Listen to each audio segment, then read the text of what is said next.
Welcome to the Hoop Collective Podcast. We talk about the NBA, which we are doing on Thursday afternoon or evening. Oh, that's a little hint. Joining us from New York City is Tim Bontemps. Hello, everybody. And joining us from Dallas, Texas is MacMahon. Howdy, partners. Still morning here. It is. It's still morning where I am, too. But where it's evening is our special guest for this. This was supposed to be our Game 6 preview podcast, but Nikola Jokic got it done with the Nuggets in 5 games. So over to Belgrade, Serbia, joining us, Atlanta Hawks guard and proud Serbian, I would have to say, probably for the last week, Bogdan Bogdanović. Thanks so much for joining us. Thanks for having me, man. And hello from Belgrade. So you haven't been in Belgrade long. I know this because I saw you after Game 4 in Miami a few days ago, sitting in the stands with the Jokic family, the Jokic brothers, cheering on your countrymen. Nikola plays on the Serbian national team with you. So what has the experience been of watching him have this amazing moment for all of Serbia? It's still unreal and still it's unbelievable, that I'm not just following him since we were teammates. I know him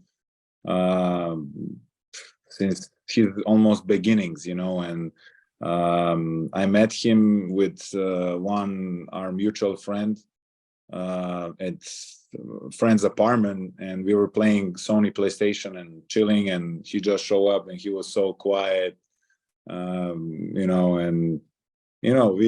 didn't even think that guy will be NBA champion, few years later, very few years later, but it was amazing to be there, to see how, the real process and real support from his family and the whole team. It was good to see the vibes and, where they at mentally, everyone, not just players on the court, but the as you said, brothers and family, and also other players' family. It looked like they were all together in it, and it's very, very beautiful picture, for sports, What I know you've only been back to Belgrade for a few hours, but what's the vibe? Novak Djokovic just became the all-time leader when he just won the French Open. So the Serbian stands at the top of the all-time tennis with the most singles Grand Slams, and then Jokic finals MVP. I know how important sport is in Serbia. What's it like there right now? Yeah, I was about to say, how important the sport is in Serbia, and sometimes it's a little bit too much, but now it's really beautiful, and our people are very beautiful people, and they follow sports with passion. So sometimes when you lose, that they take that responsibility, like they lost, and then they criticize you, and what should you fix, and they giving you advice and all that. But also when you win, they just cheer for you like nobody else. And it was beautiful to, what are the chances for two Serbian people to go out and be able to represent the country that way, and to be in the same moment of, I don't know, it's still surreal and unbelievable, really. What happened a couple of days ago, Sunday Novak win, and then Monday another Joker wins. So it was unbelievable, and you can see the happiness a little bit in the people, and proudness and respect. I feel like everybody, especially the basketball fans in Serbia, they were waiting for that moment for years. When I came to Sacramento, I was telling everyone they don't even know how Sacramento is popular in Serbia because of Vlade and Peja. Right. And everybody was waking up and watching these games, and they were so into it.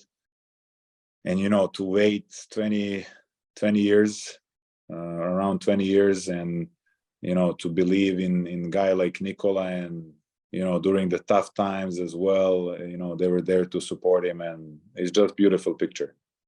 When you first played against him, what did you think he could become? Like, what? Because you were a very highly regarded, your first round draft pick. You were very highly regarded as a teenager. You played for Partizan, I think, when you were 18. Partizan and Red Star being the two just big time rivals. Like, you were a pretty well known guy, but was he well known? And what did you think when you first played with him? Like everybody else, honestly, like good shooter. Like, he can shoot and he's tall and he can pass. That was like what everybody saw from him at the beginning, and he can pass. Actually, passing was first, but he's tall and he can shoot and he has a nice touch. Let's see what he can do. But the way he's taking control of the game, and being so quiet, and he's showing you by example, really like how you should be playing the game. And every move, every single second on the floor, he is thinking. He developed that game now. Now he's on another level. But even then, he was really working. All these minutes where he plays like 20 minutes, he really plays 20. He's not for 5 minutes like out of his game and he doesn't want to play, or he's into himself, ego or some stuff. He was never like that. He was always 100% into the game every single minute, and that was the difference that I could see. But also he opened the path for a lot of different guys here and from Europe, because trend was you have to play like for big teams, big clubs, to show that you are that type of player, blah blah blah, but with I like to say, with the luck in his career, he didn't play for Partizan or the Red Star at the beginning, and he didn't need to win at the early stage of his career, which is sometimes harder for players at the beginning. And he went different way, and he ended up somewhere that it wasn't imaginable. You cannot even imagine back then that he will be in NBA. I don't even think he was thinking about it back then. Well, he was asleep when he got drafted. He was asleep. He had a Yeah. promise from the Nuggets, and he went to bed. Right? Yes. Like that's the true story. That's Yeah. the true story. And it's kind of disconnected world, NBA and Serbia, until you have Jokic in NBA, so that's it. That's pretty much it. When did you first start thinking that, he's not just a tall guy who can pass with nice touch? When did you start thinking like, this guy's got a chance to be an NBA superstar type of player? NBA superstar. When I saw him in NBA, when I played against him in NBA. But before that, I don't even think he was thinking about it, because, obviously he didn't even follow, what was going on in EuroLeague, in NBA, and around him. He was just, okay, let me finish my job, like he said after. We are always waiting for us in Serbia now. We are always waiting for his comments after the game now and what he's going to say. And I know he doesn't like it. So are we. Yeah. I feel like he is pretty interesting guy right now to everyone. But we knew this before. We knew like he always had this funny quotes and funny comments after the game.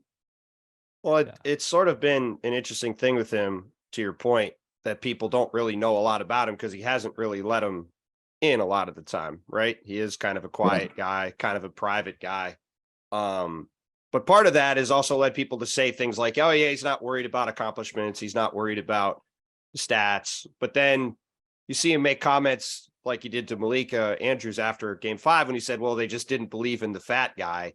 And I think it's kind of proof that he's got a lot more competitive fire in him than I think people tend to believe. Is that how you see it? That he actually does really pay attention to what's going on and what people are thinking and wanting to prove people wrong? I feel like he's not, he is not saying nothing that he doesn't believe in, and he really believes in that. And I know it sounds weird, but and like how does he do it? And but I feel like NBA is a stage of freedom for players, and that's where they can fulfill their talents. I believe if he was in Europe and he was like talking like that, I don't think he will be as accepted, But he also, he don't talk like this since the beginning. That's he's just thinking like that. He was thinking about it at the beginning, and then nobody even didn't even talk to him at the beginning because he didn't want it, and they were like, okay, we don't need to, But now when he's like MVP and all these awards, and now everyone wants to talk to him, and now he doesn't want it. I like it. I mean, that's cool. That's cool, and I think he's right about it. And it's just another guy in the league with his stuff. That's how. Yeah, I mean, so you're from Belgrade. He's from Sombor, which is Is that the country? Like, what do people from Belgrade think about people from Sombor? It's another city in Serbia. It's up north, couple hours drive from Belgrade. But when basketball players come from Sombor to culture. Belgrade, are they like, yeah, those guys can't play? What's that? Yeah, every city thinks they are the best city in Serbia. So that's normal. Everywhere you go to play some basketball, everyone says, no, you didn't go to Novi Sad. No, you didn't go to Belgrade streets, or, this and that. So that's normal. But Sombor, it's different culture. It's like our north, it's part of our North Serbia, Vojvodina, and they're all like that, a little bit kind of slow and lazy, but yeah, that's a culture thing from north of Serbia.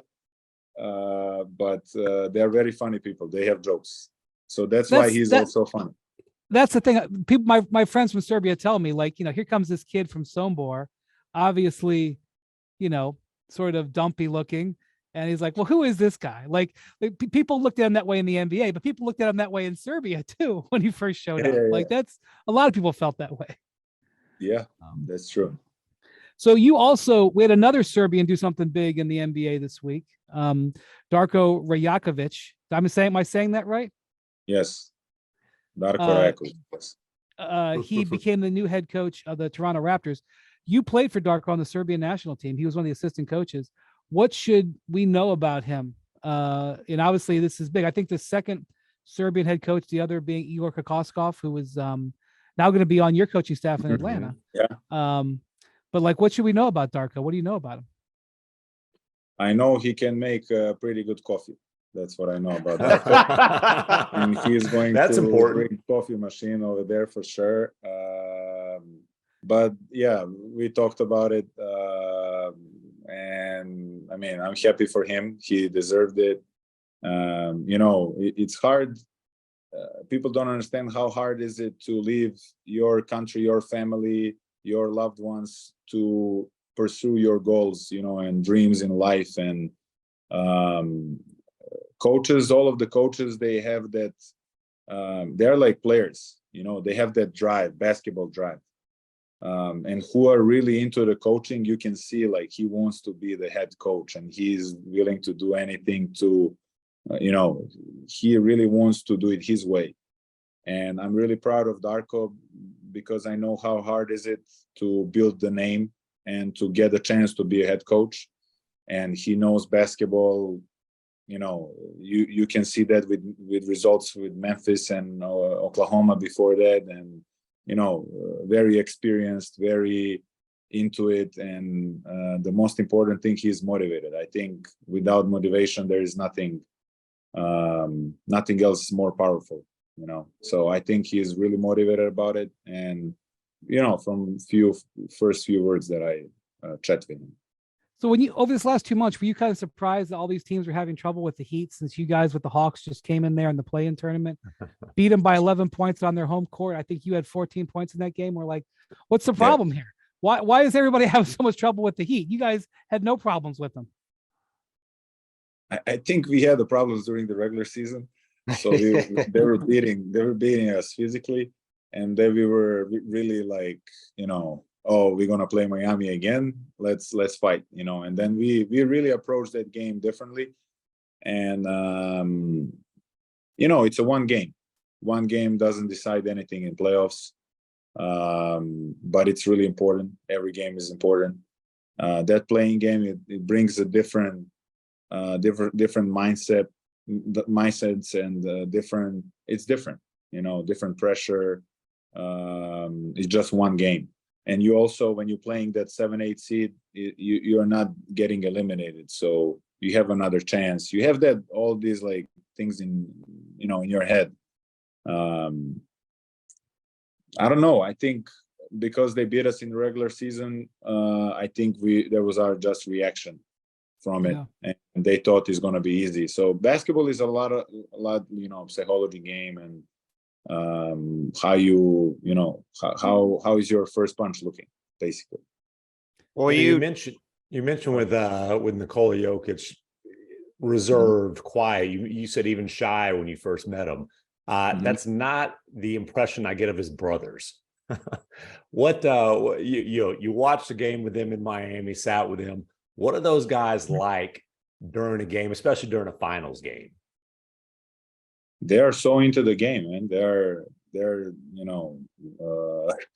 every possession, every basket, they cheer for every guy, and they're really true support, and they're really what brother means. They're really like that. Like they're really real brothers to Nikola. Like they're sometimes even like too protective to him, but always for his good, So I know I've been talking with the middle one, Nemanja, mostly, but they're all basically following his career and supporting him and being around him. It's also tough for the family to do that and to try to do it and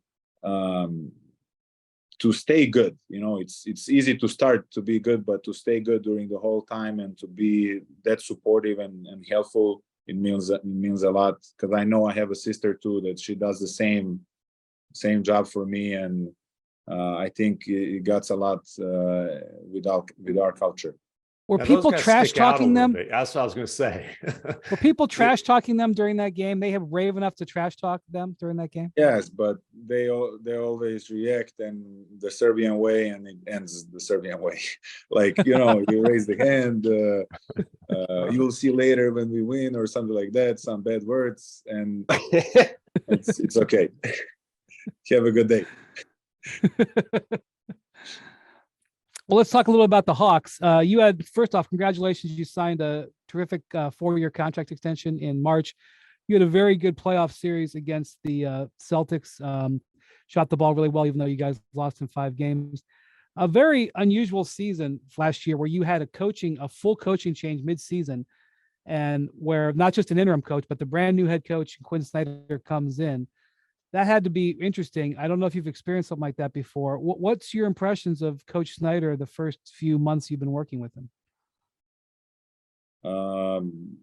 I know Coach since Utah days. We played a lot against Kings, and when I was playing for Kings. So, I mean, his career tells everything about what you need to know about him. And his dedication for the game. He is definitely one of the most experienced coaches in the league. And what I like about him, he's really demanding, high detailed guy, and really knows how to coach his players. We are all, tough to handle for moments, but he always finds a way to talk and to tell you what is your role and job, and it's hard to get that picture together, and that's what the coaching job is. But sometimes, a lot of things happen and it doesn't go your way. But I'm happy with that little progress that we have towards the end of the season. It's hard to change anything, and it was hard to even believe that we are going to win a championship, with that problems that we have, changing all different stuff. So it wasn't real, I will say. But I think we are in good position for future, and we know that he signed a 5-year deal, right? So he's going to be here for a long time. What do you guys obviously just a couple of years ago, Bogdan, were in the conference finals, went really deep in the series with Milwaukee. So you guys have made it deep in the playoffs, beat the Sixers during that run, beat the Knicks. What do you think you guys need to do as a group to get back to that kind of level next season and beyond? He has to do a lot with, accepting your role and being into your role. And just keep on working. A lot of guys, we all work, we all putting in work every single day, and we are all competitive, and that's the team that really it's full of the guys that like to work, so that's not an issue. I believe that the coach will do his job and set the roles for the players and be there for us and try to put us in best positions that is possibly the best spots on the floor, that we can contribute and be most successful. That's also most important. And, a little bit of luck, as always. Oh, I want to ask you about another one of your Balkan buddies, a former Hawks draft pick, actually, talking about Luka Doncic. I know he's got a ton of respect for you from the Slovenian national team, played against Serbia when he was 17 years old in Eurobasket, right? I see you guys always talking when you play. How have you seen him evolve from that 17-year-old kid playing for the Slovenian national team to, now where he's an NBA superstar who's got a lot of weight and pressure on his shoulders? He's been unbelievable since day one, that he touched the ball. It's just some unique talent and unbelievable talent. I believe that every player had the coaches in career that, that you learn from them and all that. For him, I don't know who taught him all of this, but since day one, I see him, passing, making right plays.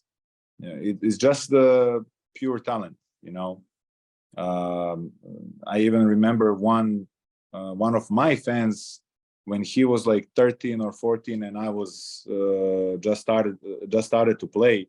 They sent me his videos, and they were like, "Man, this guy is going to be like next to you." They were telling me back then, and I didn't pay attention that much. But then when I saw him playing first game for Real Madrid, and the way he played the first game, I was like, this guy is going to be even better, because his first game was way better than mine, and I was 18 and he's 16, So Yeah. I was like, no, this guy is unbelievable. Yeah, he is, and the things he's doing is just, it's crazy how everyone thinks it's easy, because he makes it look so easy. Well, Bogdan, thank you so much for your time. I know you just got back home, and good luck later this summer with the Serbian national team in the World Cup. I know you guys got to try to drag Nikola away from the horse track to get him to Manila to play. You guys have a great chance to win. Hopefully, man. Whatever you got to do to get him there. We'd love to see him go for a World Cup and an NBA championship in the same year. Yeah, so. I might need to learn how to, treat the horses nice. Yeah. What's the horse racing situation in the Philippines? Yeah. But okay, thanks so much for your time. Good luck, and we'll see you down the road. All right, thank you. More Hoop Collective podcast after this. Baseball is back. Get your ballpark on with tickets from Vivid Seats, or enjoy hockey and baseball in all their glory with courtside seats. Whoever you're rooting for, there's nothing like the thrill of seeing your favorite team live. Vivid Seats, the official ticketing partner of ESPN, is offering you $20 off your first $200 ticket purchase with code HOOP. That's code HOOP. Download the app or visit vividseats.com today. Vivid Seats. Life happens live. Did you know YouTube TV is more than cable for less than cable? That's right. YouTube TV has no long-term contracts or hidden fees, and it even lets you catch up to the live games with key plays. With a lineup of over 100 channels, you can watch live TV like cable. Signing up is simple. Get started in minutes, and you can watch all the action of the NBA Finals live on ABC. So what are you waiting for? Try it free today. And let me just say, as a user of YouTube TV, it's awesome when you're traveling because you can use it on your phone, and I use it all over the country every week of the year. Anyway, try it for free today at youtube.com/NBA23. New users only, terms apply, cancel anytime. They call it running a business for a reason, because every day feels like a sprint to the finish. It takes a lot of work to make it all work. But with Clover and Merchant One, you're always a step ahead. Now is the perfect time to upgrade your point of sale technology. We make it easy to accept payments, run your entire business, and sell more. Clover plus Merchant One, better business solutions. Go to clover.com/M1 to get started.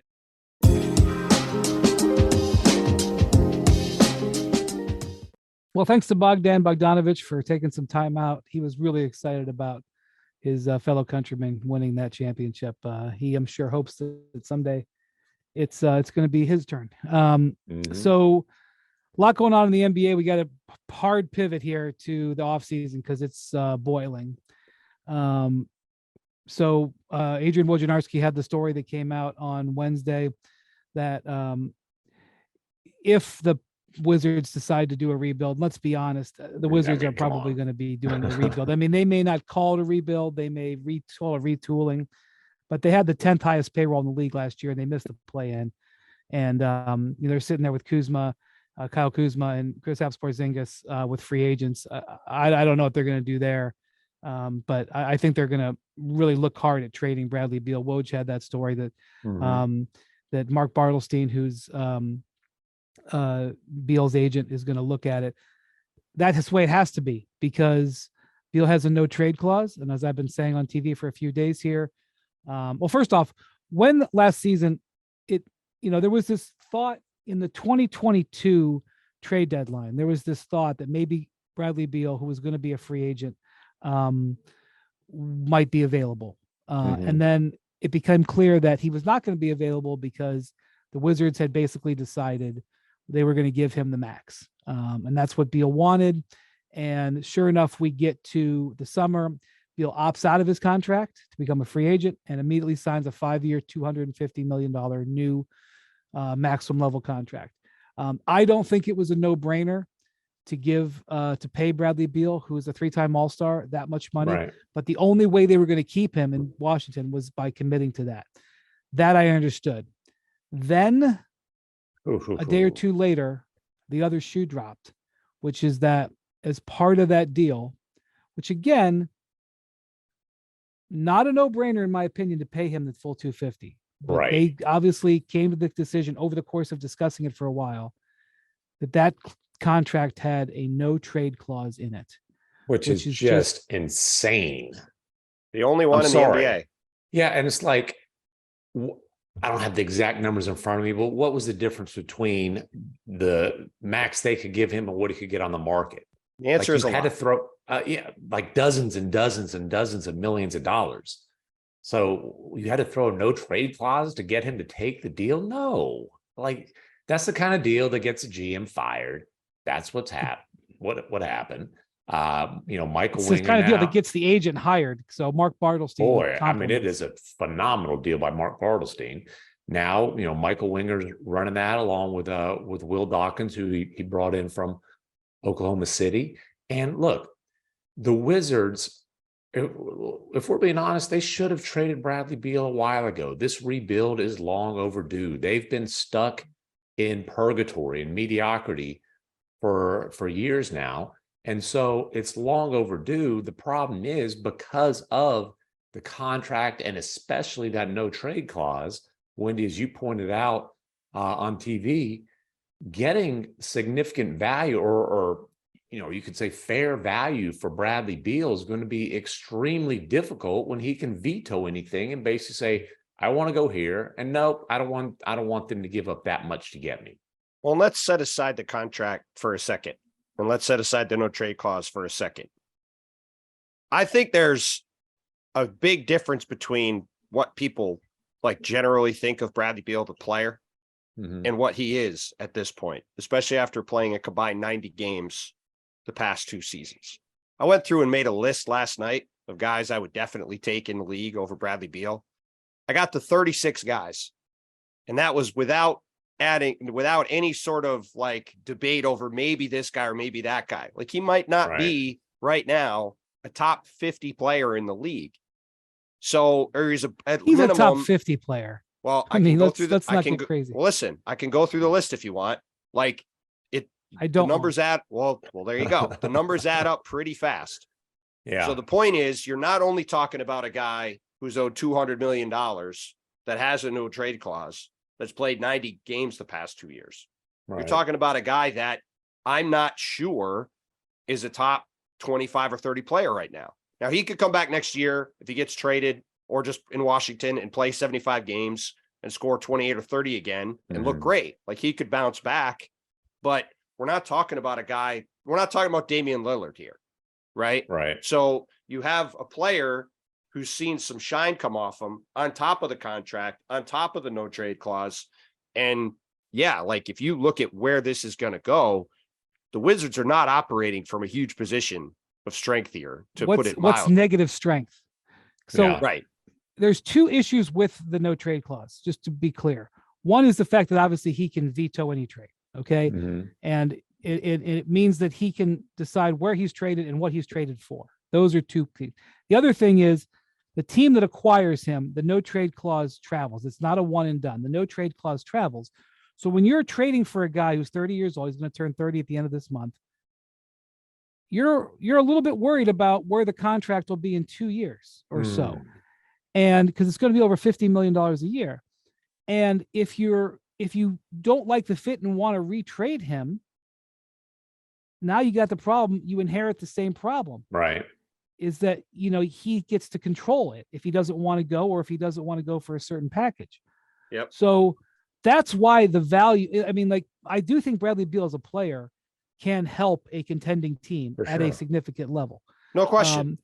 I just think that in all honesty, the Wizards getting off of this contract might be the asset that they get in a deal. Well, go ahead. I was going to say also, when you evaluate, should a trade happen, which certainly sounds like it will, when you evaluate the return, you have to consider, hey, this is a trade that is launching a rebuild. So the Wizards pick next year is essentially part of the trade return. That pick is top 12 protected, then top 10, then top 8. So if the Wizards are landing in the top 5 of the draft next year, that's essentially part of the return of the trade. Well, very well said. And what I was going to say was after, I was talking to Bobby Marks about this yesterday and went back to when I started covering the league when Bobby was with the Nets. This is essentially when Danny Ferry took over the Atlanta Hawks and traded Joe Johnson to Brooklyn. And in that deal, the Hawks got all expiring contracts. They got 1 first-round pick and they got 1 swap for Joe Johnson, who had made several All-Star teams at that point, made couple more with the Nets, and was on a very long-term deal without a no trade clause. People were stunned at the trade. People were stunned that Danny Ferry would trade their best player basically for expiring contracts when he got there. And again, I think the idea that a pick and a swap was seen as a good return in a situation where you're again talking about a guy without a no trade clause, I think underscores what the expectation should be if a deal happens here. This is not going to be, as you said yesterday, like the Donovan Mitchell trade or like the Rudy Gobert trade or like these other trades where you've seen picks flying around, or like if Damian Lillard potentially gets traded. All those situations are far different than the one this one looks at. And the other thing that matters with this too is you've got Kyle Kuzma and Kristaps Porzingis sitting there with player options for this summer. Two of the more interesting free agents on the market. Porzingis under the radar had a really, really good season, I thought, for Washington this year. Kuzma's played well for the Wizards. Is a wing player in a league where everybody's looking for wings. So those are a couple other pivot points here too. If you're Michael Winger and Will Dawkins, I think Wizards, they should where are you resign going them. with those guys? I think they should resign them. Why? If they are hitting reset, if they're looking to trade Beal, if we're talking about a full-fledged rebuild, why resign veterans? Here's why. Okay. Well, first off, it depends on, you have to get a contract that you can trade. You know, you're signing them to maintain them as assets. And the other thing is you're compelled to spend. The new rules require you. What is it, Bontemps? You're on top of this. You have to have 90. You have to spend up to, I believe, 90% of the. I think you have to spend up to 90% of the cap by the first day of the regular season. Yeah, so you got to spend your money on something. Hoarding your set cap space, like the Spurs and the Pacers and teams coming into this season did, are over. Can't do that. Yeah. So first off, there's not a ton of cap space out there in general. Right. So you're obviously Kuzma is going to be in demand. He may not want to stay. But if you can re-sign them, you may want to do so. Just so that you can, or do sign and trades, either way, right? Trades. Work with them to get assets back, or keep them and be able to have the option to turn them into assets later, for sure. Agreed. Okay, let's talk about where Beal could end up. Hold on, I do just want to real quick say, obviously Kuzma at 13 million, he will get more than that. That's his player option. That's right. Porzingis at 36 is going to be interesting. I don't think it's a no-brainer for him to opt out now that there's been a change in regime in Washington, and there's not like the guarantee of another deal coming there. So that'll be interesting. Fair point. It would feel like if he opts out, he's got a pretty good idea that he's getting a long-term deal either there or somewhere else, right? Because to your point, that's one of those, the Kuzma one's obvious. He's going to get more money. Like you said, well, Porzingis, he could also opt in and he could also opt in and extend off that deal.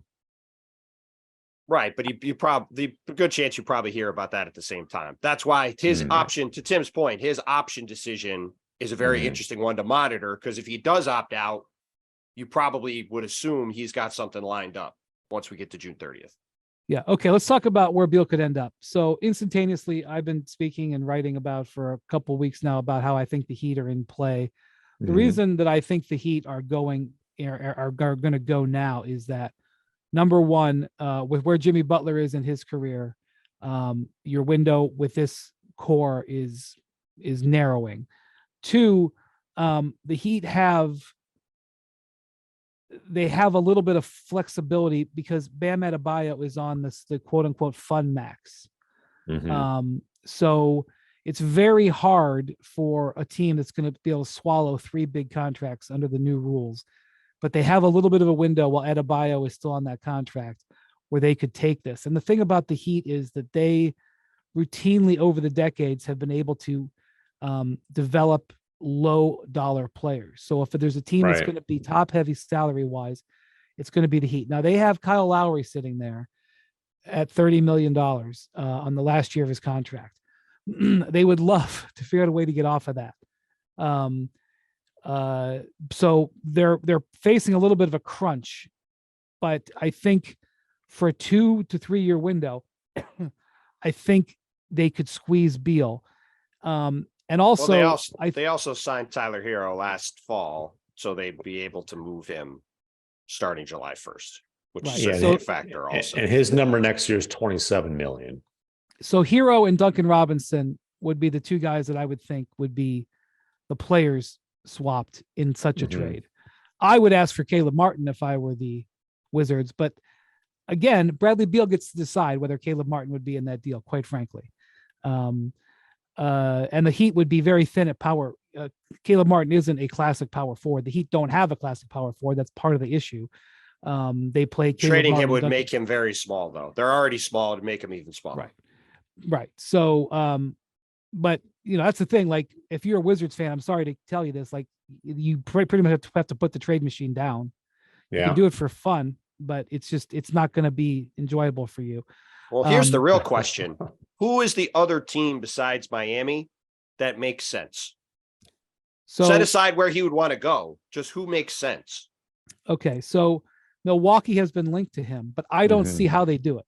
No, It doesn't make sense. Again, it's agree. Chris Middleton. If let's just pretend, right? This is all pretend. Disclaimers here. The only way that really makes sense is if, say, Chris Middleton opts in and he's in a deal to Washington. Why does that make any sense for Washington? Right. Then you're talking about you got to get a third team involved. That's because right. if you're rebuilding, why do you want, And what does Brian say about 3-team trades? 0-team trades. 0-team So trades. obviously they happen, but we're talking about a 3-team potential sign and trade. That's tough. I mean, Seems extremely unlikely. I know that Giannis has, had a love. The idea of Bradley Beal has appealed to Giannis in the past. I think if you're Bradley Beal, you look at the opportunity to go to Milwaukee, you'd love that opportunity. But I don't see how it structurally happens with what the Bucks already have on their roster and their commitments. It'd be a very difficult thing to pull off. Hey, the Mavs would love to get Chris Middleton. Can they interest the Wizards in taking back Davis Bertans? No, they cannot. No, they cannot. So look, there's smart people here. Let me tell you who's one of the smartest guys I've ever met. I've known Michael Winger for 18 years. The man is extremely shrewd. He also holds his cards very close to the vest. He has thought about this a lot. Trust me. He also, I remember when he got hired as the general manager of the Clippers, he came from the Oklahoma City Thunder. He got hired late in the summer after the Clippers had signed Blake Griffin to that 5-year deal. And one of the things that he said when he got the job was like, we got to get rid of Blake Griffin. And I mean, it wasn't just him, and at the end of the day, Lawrence Frank was a part of that decision and Steve Ballmer was a part of the decision. But within 6 months of Michael Winger getting to the Clippers, he had negotiated the deal that brought Tobias Harris was the central part of that. And that wasn't a rebuild trade. That was like a 2-step trade. They were going to make 2 steps, but that's what this Beal trade is going to be. I think they're going to, if they trade for Hero and Robinson as an example, I'm not sure that those guys are going to be Wizards for 5 years. But those are guys that can play and put up numbers and turn around for more stuff later, much like his old boss Sam without Presti no did trade clauses in their contracts. I'm just spitballing here. I don't know if there's interest on either side, but a team that I think could make a reasonable offer and still remain extremely competitive would be the Knicks. Obviously that's a team that's got a ton of picks moving forward, including that protected pick that the Wizards owe is actually, it's bounced around, but it's the Knicks property at this point. They can make salaries match. Like if the sides were motivated, I think there could be a deal to be made there. I think the challenge with the Knicks is Bradley Beal the guy you want to get aggressive for? Now, the thing about this is that, again, this isn't trade 3-4 first-round picks. The price of Bradley Beal, if he wants to go to your team, could be the big factor here. The Knicks could potentially make a Bradley Beal trade and not dramatically harm their asset base, that if they want to go out and make a bigger or basically harm it at all. Yeah, that's what I'm thinking is, because the Wizards would be motivated to move off Beal's contract and enter a rebuild, that there might be what would be considered a low cost trade to be made there for the Knicks, where they would still have they still have to ammo send moving some forward. Significant salary back. Right. Because Well, Beal makes $47 million. They could do Evan Fournier and then make Derrick Rose's deal guaranteed and do him and then throw in one other salary and it could basically work. I mean, there are ways they could do it for a fairly low asset price, but you're also then talking about a team that has designs on, like you said, making a lot of moves down the road. And then you're talking about, even if Bradley Beal's really good, there's a gigantic number on your books going forward that you have to navigate around. That's right. Right. Like, what if player X, who happens to be a all NBA player, becomes available in 6 months and you want to trade Bradley Beal for him? Bradley Beal's like, well, I don't want to go to city Y. But it's a good point though, MacMahon, because about the draft pick that the Knicks own. I did not actually know that. You educated me. Thank you. Yeah, that thing has gone from Washington to Houston in the Walrus trade to Oklahoma City when Houston got Şengün, and then last year the draft trade at the draft, right to New York. So the reason that's important is is because it's got so many years of protection. It really encumbers the Wizards from operating with their draft picks. I don't think they're entering a phase where they want to trade their picks, but they don't have access to all their picks because it's got this protection over so many years. Getting their pick back is pretty attractive. Although if you're the Knicks, you're like, well, you're entering a rebuild.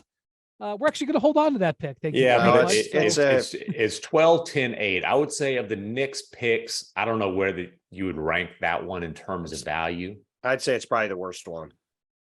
Well, other than their own picks. I was going to say their own picks. You never say never, but. Well, but I don't. There's a reason why the Knicks chance the Knicks won't ever get the pick is why I say that. Right. Well, right. Well, that's true. But the Knicks, there was a reason why the Knicks sent their own first round pick for Josh Hart and all their portfolio picks. Right. Hey, are the Knicks going to get that Mavs pick ever? Top 10 protected again next year. I would just expect them to get it next year, but it's a good point. Them's fighting words. Yeah, the Knicks have like 12 tradable first round picks, and they don't have a pick in this year's draft. Okay. To me, the overall point though is that this is not outside of Miami, which is makes sense on a lot of levels.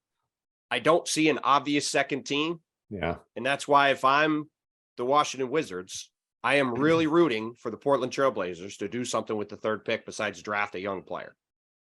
Because I think Damian Lillard also, we'll get to him, there's one place that it makes sense from an asset and fit standpoint, at least somewhat, to get a deal done.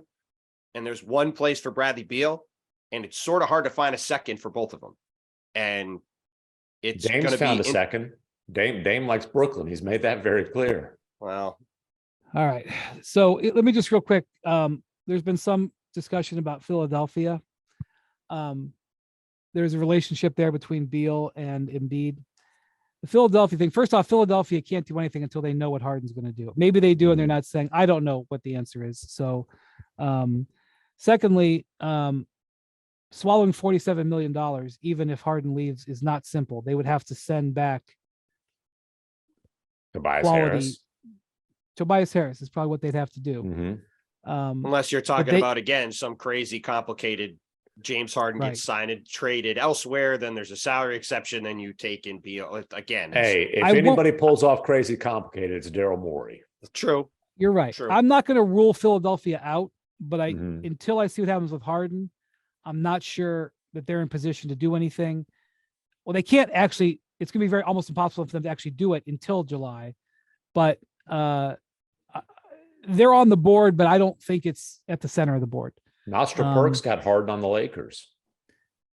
Yes, I saw that. I asked if I could pour liquid nitrogen over that take today on television. What were you told? Well, I mean, we've got Jay Williams saying that Beal should get traded to the Warriors. The Warriors are facing a $400 million payroll, and every single rule is made to crush them. Joe Lacob did say he doesn't care, though. The hell with the rules. Sure. We win. What did he say? This team wins. Yeah. Okay. Okay. Yeah. Okay. All right. Zion Williamson. It's surprising to me how out there it is in the league that the Pelicans are discussing Zion business.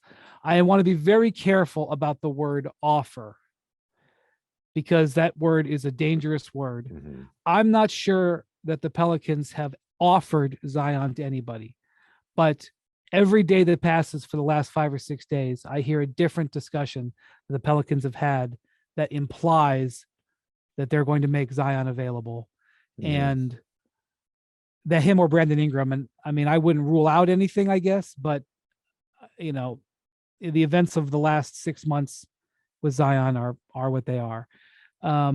Really over the course of his career, 28 games a season. 28 games a season. And when he's on the floor, he's spectacular, but he ain't on the floor very often. I'm very wary. Off the floor, there's baggage. we're entering into this time when there's so much misdirection and smoke screens. I am very wary of being made a tool or a fool, and it happens to the best of us. It will probably happen to me in the next week. So I'm very wary, but it is extraordinarily out there about how much the Pelicans are interested in Scoot Henderson, to the point where I'm like, how is this out there so hard? Right. Unless the Pelicans want it out there. So I'm nervous about even giving that attention, but it is there. And, you know, Charlotte and Portland both have fascinating decisions. Charlotte has maybe the biggest decision in the draft between Brandon Miller and Scoot Henderson, and they're working very hard on it. Different people are speculating different things every day that I talk to. Jonathan Gavoni, in his mock that came out on Tuesday, had Miller there, but I got people in the league thinking it's going to be Henderson, and which is probably the way Charlotte wants it. Right. Charlotte recently dispatched a whole bunch of people to Tuscaloosa to investigate and vet the situation with Brandon Miller. They had Scoot Henderson in and Brandon Miller in the last few days. I think I heard they're going to bring them both back in again for Michael Jordan. There's also the fact that Jordan is in negotiations to sell the team to one of the limited partners, Gabe Plotkin, and a group. And I think there's a decent chance that's going to get done, but I don't know if it's going to get done in time to who makes a decision on the draft pick. And so that's a whole thing that everybody's trying to figure out. And you got New Orleans there.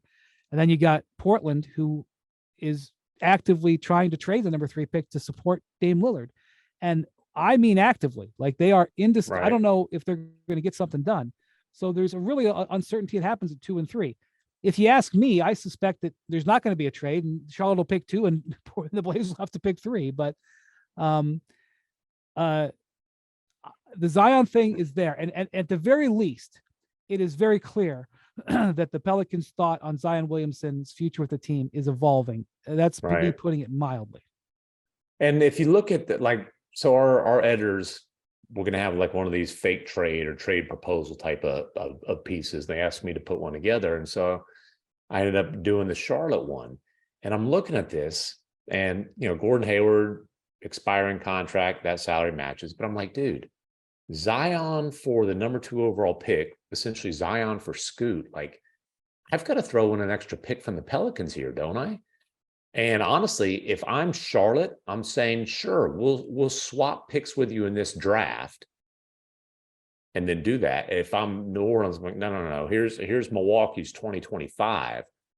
But I think Zion's value is taken on enough water to where this guy who, when he's drafted, you're thinking he's the next generational superstar. I don't think you can trade him essentially straight up for a number 2 overall pick right now. It's also a reminder, as we're a week away from the draft, that while I think Victor Wembanyama is going to be a tremendous player, 4 years ago, we were talking about Zion Williamson being the guy that was going to be the face of the league for the next decade, right? Just to say that we have no idea how these things are going to play out over time. And we're now 4 years into Zion's career. He's played 114 games, and we're talking about him potentially being traded elsewhere. But I mean, to your point, MacMahon, it is a very complicated thing to try to suss out what his value is, because when he does play, he's really damn good, but he doesn't play very often.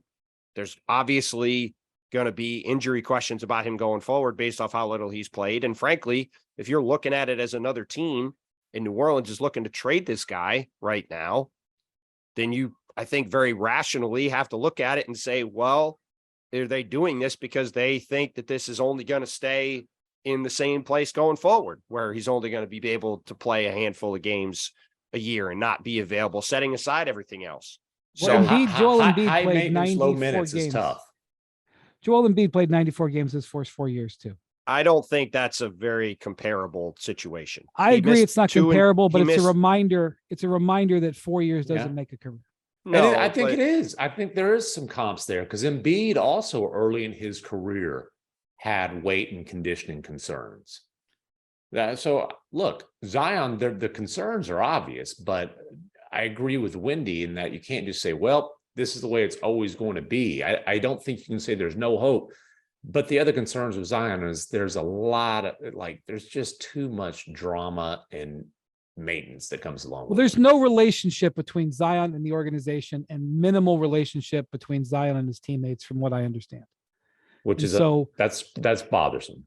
That's worrisome if you're going to pull out of this. But I will say this: Zion thrived at Duke, and he only got hurt because the shoe broke. And if you're looking for a pathway, you say, well, let's go see what worked at Duke and see if we can replicate that. And, maybe it's making them go to class because, I'm joking, but I'm only half joking. Maybe it's making him actually work with the team's player development staff and somehow convincing a stepfather that the professionals can take it from here. All right. So monitor that. I don't know if he's going to get traded. I do know that he's in discussions. That's best I can say. Before we go, let's talk about Dame Lillard. One of the things I want to talk about is the Heat concept that maybe that Lillard, if he's not, I don't like the word satisfied because it makes it sound like, I don't like the way it sounds, but if he doesn't like the outlook of the Blazers' improvement through the draft and free agency, that he may revisit his position. As of now, and again, as of now, afternoon on Thursday, I have the only indications I have are that the Blazers are trying to trade pieces to support Dame, and that Dame is totally committed to them. We can revisit this in an hour, a week, a month, 5 months. I don't know. But that's what they're looking for. Now, the Miami Heat, in my view, Dame is a better fit for the Heat than Beal is. And if Dame becomes available, in 2 weeks, then the Heat, I think, would be better off going for Dame. But I'm going to tell you that I don't think the Heat can win a bidding war for Dame Lillard. Well, I'm not sure. I'm not sure about that because, again, I'm not sure there are a ton of obvious fits for Dame in a trade. I think, again, we're talking about a massive contract, talking about a guy in his mid-30s, guy's a tremendous player, but is a small guard, and there's a lot of concerns about that. So you have 33. All those factors. 33 years old. You have all those factors. But to me, this goes back to our mantra on the pod, which is actions over words. And let's see where this thing sits a week from now when Portland's on the clock with the third pick. And either Portland is going to make a trade with that pick and get help for Dame, or if they don't, the questions are immediately going to come about what's happening now. Because what I don't think they can do is middle this and draft Scoot Henderson and have Dame and Scoot or Brandon Miller and have Dame and Brandon Miller and Shaden Sharp and Anthony Simons. I mean, Scoot Henderson doesn't work at all with what they've got on their roster. Well, either way, it doesn't matter. Name the young player. The point is, I don't think them just going in perpetuity with young players and Dame is going to be acceptable for everybody involved for an indefinite period of time. So it feels like one way or another, we're at a crossroads. And just like the Wizards became at a crossroads because they hired a new GM, feels like this moment right here for Portland is where the crossroads are reached. And then we see what direction they choose to go. Yeah, we'll have to see how we'll have to see. I mean, Portland is trying some pretty aggressive moves from what I've been able to glean. I have no idea how accurate everything is, but they are swinging. And the thing about it is that they're actually primed to rebuild. Like they had, they had the 8th pick last year, Shaden Sharp. I think he was the 8th pick. 7th. They got the 3rd. Was he 10th? 7. Oh, 7. This year they have the 3 pick. If they wanted to, like they're primed, they could get a haul for Dame, whatever it is, and they could have 2 lottery picks to rebuild around. But that is not the direction that they're going at all. That is not the intel that I'm having at all. If that's being considered, it's not being discussed outside the family. Well, let's see where it's at in a week. Like you said, I think this is a definitional actions over words situation. let's see what the action is.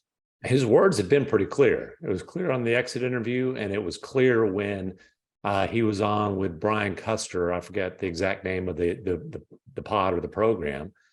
And, he's asked, what do you think about potential trade destinations? And he threw Miami and Brooklyn out there very enthusiastically. Well, to be slightly fair to Dame, Brian threw out 4 teams and he picked 2 of them. But right, Damian Lillard is an NBA veteran who 100% is savvy with the media as anybody. And if he just wanted to say, hey, 10 toes down in Portland, you can throw out all the teams in the league. I don't want to talk about it. He's been going on a media tour all summer, talking around the idea of being traded. Mm-hmm. So again, I think this comes down to next Thursday and whether there's a player or players on the board that Portland can get that they feel good about.